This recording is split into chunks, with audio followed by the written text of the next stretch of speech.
Add a new document. Select Federation of usBIM browser models. Specify a title and name. Add models by dragging them into the specific area. Or use the Platform Explorer.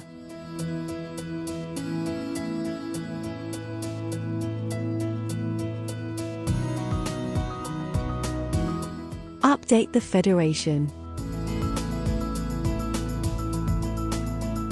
Update the model position using the axes.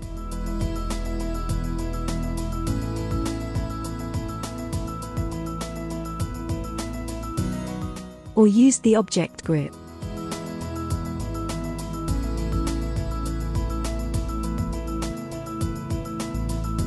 Consolidate the new version.